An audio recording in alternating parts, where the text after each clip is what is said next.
سورۃ الواقعہ کی آیت نمبر 83۔ الحمد للہ وکفی وسلام علی عبادہ الذین اصطفی، خصوصاً علی سید الرسل وخاتم الانبیاء وعلی آلہ واصحابہ الاتقیاء۔ اما بعد فاعوذ باللہ من الشیطان الرجیم، بسم اللہ الرحمن الرحیم۔ فلولا اذا بلغت الحلقوم وانتم حینئذ تنظرون ونحن اقرب الیہ منکم ولکن لا تبصرون۔ فلولا ان کنتم غیر مدینین ترجعونها ان کنتم صادقین۔ فاما ان کان من المقربین فروح وریحان وجنت نعیم۔ واما ان کان من اصحاب الیمین فسلام لک من اصحاب الیمین۔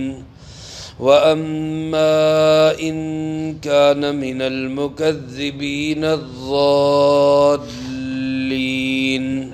فنزل من حمیم وتصلیۃ جحیم۔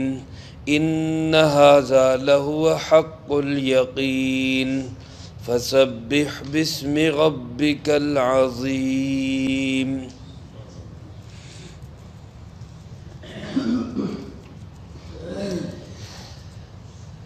اس سے پہلے آیات مبارکہ میں اللہ رب العالمین نے قرآن کریم کی عظمت، شان اور قرآن کریم کی حقانیت اور سچی کتاب ہونے کو بیان فرمایا۔ اسی قرآن کریم میں جہاں اور بہت ساری سچائیاں، صداقت کی باتیں، حقانیت اور بہت ساری اللہ رب العالمین نے مستقبل میں پیش آنے والی حقیقتوں سے پردہ اٹھایا ہے، ایک حقیقت یہ بھی ہے کہ مرنے کے بعد دوبارہ زندگی ہے۔ اس صورت مبارکہ کا مرکزی موضوع اور مضمون بھی یہی رہا۔ اللہ پاک نے بار بار اسی بات کو بیان کیا۔ اللہ ہم سب کو اس یقین پر استقامت نصیب فرمائے اور اسی یقین پر موت نصیب فرمائے۔ وہ یقین کیا ہے کہ مرنے کے بعد پھر دوبارہ زندگی ہے، اور وہی اصل زندگی ہے۔ آپ صلی اللہ علیہ وسلم کے زمانہ میں بھی، یعنی جب آپ دنیا میں خود تشریف فرما تھے، زمانہ تو آج بھی جناب محمد کریم صلی اللہ علیہ وسلم کا ہی ہے، آج بھی بہت سارے لوگ ایسے ہیں کہ جو مرنے کے بعد کی زندگی کو تسلیم نہیں کرتے۔ اللہ پاک ان کو بتانا چاہتے ہیں کہ بھائی قرآن کریم جو اللہ کی سچی کتاب ہے، اس کتاب میں بھی مرنے کے بعد کی زندگی کا تذکرہ ہے۔ اچھا چلو، فرمایا اگر تم اس کو نہیں مانتے، اس کتاب کو بھی نہیں مانتے، مرنے کے بعد کی زندگی کو بھی نہیں مانتے، تو اگلی آیات میں اللہ پاک نے ایک چیلنج دیا ہے، موت کا چیلنج، موت کا چیلنج دیا ہے۔ اور پھر اس کے بعد موت کے وقت ہی وہی تین لوگوں کے تین احوال بیان کیے جو شروع صورت میں بیان ہوئے۔ اس صورت مبارکہ کا آخر ہے، گویا وہی بات خلاصے کے طور پہ دوبارہ دہرائی جا رہی۔ شروع صورت میں بتایا کہ قیامت کے دن انسان کتنے گروہوں میں ہوں گے؟ تین گروہوں کے اندر، ایک مقربین کا گروہ، ایک اصحاب الیمین کا گروہ، اللہ اپنی رحمت سے ہمیں ان میں شامل فرمائے، اور ایک تیسرا گروہ جو ناکام گروہ ہے وہ ہے اصحاب الشمال کا، اللہ ہم سب کی اس سے حفاظت فرمائے۔ یہ حالات پیش آئیں گے موت کے بعد، درمیان میں جو چیز ہے وہ موت ہے، اور موت کے بعد دوبارہ زندگی ہے۔ اب مشرکین عرب ہوں یا آج کے کافر ہوں، یہ موت کو تو تسلیم کرتے ہیں لیکن موت کے بعد کی زندگی کو تسلیم نہیں کرتے، وہ ان کو سمجھ نہیں آتی۔ اللہ پاک فرماتے ہیں موت بھی آئے گی، موت کے بعد حیات بھی ہوگی، اور اس موت کے وقت سے ہی ان تین لوگوں کا اعزاز یا انجام شروع ہو جائے گا۔ موت کے وقت سے ہی شروع ہو جائے گا۔ وہ چیلنج کیا ہے؟ اللہ پاک فرماتے ہیں اگر تمہیں موت کے بعد زندگی سمجھ میں نہیں آتی تو موت کون سا کوئی تمہیں سمجھ آنے والی چیز ہے؟ روزانہ تمہاری آنکھوں کے سامنے تمہارے اپنے مر رہے ہیں، تمہارے ہاتھوں کے اندر دم توڑ دیتے ہیں۔ کوئی تمہارا دل چاہتا ہے کہ ہمارا پیارا کوئی مر جائے، ہمارے ہاتھوں میں مر جائے؟ اللہ فرماتے ہیں اگر تمہیں موت کے بعد حیات سمجھ نہیں آتی تو موت کو روک کے دکھاؤ، اسی سے تمہیں پتہ چل جائے گا تمہارے بس میں ہے کیا، اور تم کتنے بے بس، لاچار و مجبور ہو۔ چنانچہ اللہ پاک ارشاد فرماتے فلولا اذا بلغت الحلقوم، پھر کیوں نہیں ایسا ہوتا؟ لولا کا معنی ایسا کیوں نہیں کر لیتے کہ تم اس موت کو ہی روک لو؟ فرمایا اذا بلغت الحلقوم، جب یہ موت حلق تک پہنچ جاتی ہے۔ حلقوم کہتے ہیں یہ جس کو ہم گھنٹی کہتے ہیں، گلے کی گھنٹی، یہاں تک جان آ کے اٹک جاتی۔ اور اللہ پاک فرماتے جب یہ جان یہاں پہ پہنچتی اور حلق میں اٹک جاتی ہے، وَأَنْتُمْ حِينَئِذٍ تَنْظُرُونَ، اور تم اس وقت دیکھ رہے ہوتے ہو۔ کسی کا والد فوت ہو رہا ہے، کسی کی ماں فوت ہو رہی، کسی کا بھائی اس کے ہاتھوں میں جان دے رہا ہے، کسی کا بیٹا جوان اس کے سامنے تڑپ رہا ہے۔ خود بندہ بعض اوقات ڈاکٹر ہے اور ڈاکٹر کے اپنے سامنے اس کا والد، اس کی والدہ وہ جان دے رہی ہے، لیکن وہ بے بس اتنا ہے کہ کر کچھ نہیں سکتا، نہ کوئی دوائی، نہ کوئی ٹیکہ، نہ کوئی بوتل، نہ کوئی ایسی چیز ہے کہ جو آئی ہوئی موت کو ٹال سکے، روک سکتی ہے موت کو کوئی چیز؟ اللہ فرماتے تم دیکھ رہے ہوتے ہو، تمہاری آنکھوں کے سامنے جان نکلتی، دل نہیں تمہارا چاہ رہا ہوتا کہ ہمارے پیارے جائیں، الا ماشاء اللہ اکثر یہی ہوتا ہے، انسان چاہتا یہی ہے کہ موت نہ آئے۔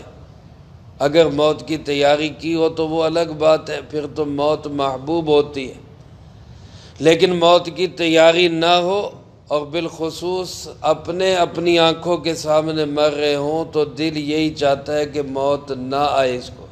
اللہ فرماتے تم روک کے دکھاؤ، وہ جو آتی اور تم دیکھ رہے ہوتے، تمہاری آنکھوں کے سامنے موت آتی اور تم یہ سمجھ رہے ہو کہ ہم اس کے بہت قریب ہیں، ہم اس کے بڑے نزدیک ہیں، لیکن اللہ فرماتے نحن اقرب الیہ منکم، اپنے اس مرنے والے عزیز کے تم اتنا قریب نہیں ہوتے جتنا اس کے ہم قریب ہوتے۔ اللہ پاک فرما رہے نحن اقرب الیہ، ہم اس کے قریب ہوتے، کیونکہ انسان تو اس کے ظاہر کو دیکھ رہا ہے۔ ہمارے ہاتھوں میں اگر ہمارا کوئی عزیز دنیا سے جا رہا ہو، ہم تو صرف اس کے ظاہر کو دیکھ رہے ہیں، اللہ رب العالمین اس کے ظاہر کو بھی جانتا ہے، اس کے باطن کو بھی جانتا ہے۔ اللہ پاک فرماتے تم اتنا اس کے قریب نہیں ہوتے جتنا ہم اس کے قریب ہوتے ہیں، لیکن وَلَٰكِن لَا تُبْصِرُونَ، تم تو ہمیں بھی نہیں دیکھ سکتے، تمہیں پتہ ہی نہیں چلتا، ہم وہاں ہوتے ہیں اور اس کے بہت زیادہ قریب ہوتے ہیں۔ پھر اس موت کے بعد یہی جو موت جو تمہاری بے بسی ظاہر کر رہی ہے، جو تمہاری بے چارگی اور لاچارگی ظاہر کر رہی ہے، فرمایا اسی موت کے بعد انسان کو حیات ملتی جس میں اس کے کیے ہوئے اعمال کا بدلہ ملتا ہے۔ اچھائیاں کر کے گیا ہے اعزاز ہوتا ہے، برائیاں کر کے گیا ہے تو وہاں پہ انجام بھگتتا ہے۔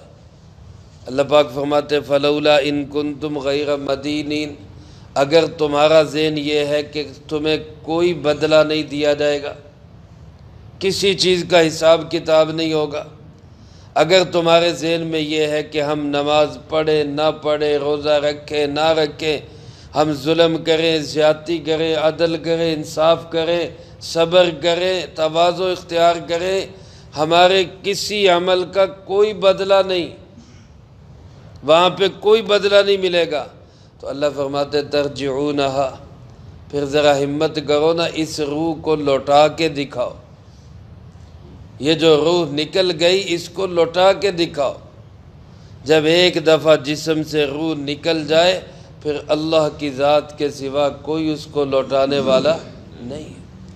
ترجعونہا، فرمایا چیلنج ہے یہ تمہیں، تم سارے انسان زور لگاؤ، تمہاری ڈاکٹری، تمہارا علم، تمہارا طب، تمہاری سائنس، ٹیکنالوجی، سب مل کے زور لگاؤ اور ایک مرے ہوئے بندے کی روح کو لوٹا کے دکھاؤ۔ ترجعونہا ان کنتم صادقین، اگر تم سچے ہو تو لوٹاؤ اس روح کو۔ ایمانداری سے بتائیں، کوئی دنیا کی طاقت مرے ہوئے انسان کی روح کو واپس لا سکتی؟ اللہ رب العالمین زندہ کریں گے جب اللہ کا حکم ہوگا، اللہ کی ذات کے سوا اس کی روح کو واپس لا کے اس کو زندہ کرنے کی ہمت کسی میں نہیں ہے۔ اللہ پاک فرماتے جب تم اتنے بے بس اور لاچار و مجبور ہو تو پھر یہ بات بھی مان لو کہ جیسے موت آئے گی ایسے ہی موت کے بعد زندگی بھی آئے گی۔ فرمایا جب یہ موت آتی ہے اسی وقت تین گروہوں کا اپنا اپنا اعزاز یا انجام شروع ہو جاتا ہے۔ فرمایا جب موت آتی ہے فَأَمَّا إِن كَانَ مِنَ الْمُقَرَّبِينَ، اگر تو یہ انسان مقربین میں سے ہے، ایسا ہے جس نے اللہ کا قرب حاصل کیا، اللہ کو راضی کیا۔ مقربین کا تذکرہ شروع صورت میں بھی ہو چکا ہے۔ مقرب اس آدمی کو کہتے ہیں جو اللہ کے تمام احکامات کی رعایت رکھے، کبھی غلطی ہو جائے، گناہ ہو جائے تو فوراً توبہ کر لے اور غلطیوں کے بعد نیکیاں اور اچھائیاں زیادہ کرے۔ ایسے مقرب لوگوں کی جب موت آئے گی تو اللہ فرماتے فروح و ریحان و جنت نعیم، یہ تو ہوں گے راحت میں، یہ ہوں گے روزی میں، اور یہ ہوں گے نعمتوں والے باغات میں۔ اللہ ہم سب کو ایسی اچھی موت نصیب فرمائے۔ حدیث پاک میں آتا ہے جب کسی نیک بندے کی موت کا وقت آتا ہے تو اللہ پاک اسرائیل علیہ السلام کو حکم دیتے ہیں جاؤ میرے بندے کو لے آؤ، میں اس کو راحت پہنچانا چاہتا ہوں، میرے بندے کو لے آؤ، میں اس کو راحت پہنچانا چاہتا ہوں۔ حضرت اسرائیل علیہ السلام 500 فرشتوں کو ساتھ لے کر آتے، 500 فرشتے، اور ہر فرشتے کے ہاتھ میں جنت کی ایک الگ نعمت ہوتی جو اس کو لے کے آتے، اور ایسے استقبال کے لیے لائن میں کھڑے ہو جاتے پروٹوکول کے ساتھ، اور اسرائیل علیہ السلام جنت سے لایا ہوا ریشمی رومال اس کی ٹھوڑی کے نیچے رکھتے اور بڑے ہی محبت اور پیار کے ساتھ خوبصورت شکل میں آتے ہیں اور میٹھی آواز میں کہتے ہیں اے روح نکل اور چل اپنے رب کی طرف، اپنے رب کی نعمتوں کی طرف، الی روح و ریحان و رب غیر غضبان، روح کی طرف چل، راحت کی طرف چل، روزی کی طرف چل، اور ایسے رب کی طرف چل جو ناراض نہیں ہے، ایسے رب کی طرف چل۔ علماء نے لکھا ہے یہ سن کر وہ روح اندر ایسے پھڑکتی ہے جیسے پرندہ پنجرے کے اندر پھڑکتا ہے کہ کھڑکی کھولو اور مجھے نکلنے دو، اور اسرائیل علیہ السلام اس کی روح نکالتے ہیں۔ حالانکہ روح کے نکلنے کا منظر بڑا سخت اور تکلیف دہ ہے، لیکن جنت کی بہاریں ایسی اس کی آنکھوں کے سامنے ہوتی ہیں کہ اس کو یوں محسوس ہوتا ہے جیسے مشکیزے کا منہ کھلا اور پانی نکل گیا، اس طرح آسانی کے ساتھ اس کی روح نکل جاتی۔ اللہ ہمیں بھی ایسی موت نصیب فرمائے۔ فرمایا کہ اس کو فرشتے اس کو سنبھالتے ہیں، اس کا استقبال کرتے ہیں اور اس کو آسمانوں کی طرف، بلندیوں کی طرف، اعلیٰ علیین کی طرف لے جاتے ہیں۔ اور دوسرے نمبر پہ فرمایا وَأَمَّا إِن كَانَ مِنْ أَصْحَابِ الْيَمِينَ، اگر وہ مقربین میں تو نہیں لیکن اصحاب الیمین میں ہے، دائیں طرف والوں میں ہے، جن کا تذکرہ شروع صورت میں گزر چکا۔ پھر بھی فرمایا فَسَلَامٌ لَكَ مِنْ أَصْحَابِ الْيَمِينَ، سلامتی ہوتی ہے اصحاب الیمین کے لیے، ایسے جو نیک لوگ ہوں گے، دائیں طرف والے ہوں گے، جن کا نامہ اعمال دائیں ہاتھ میں دیا جائے گا، نیکیوں کا پلہ بھاری ہوگا، ان کے لیے بھی ہر طرف سے سلامتی کی آوازیں آئیں گی۔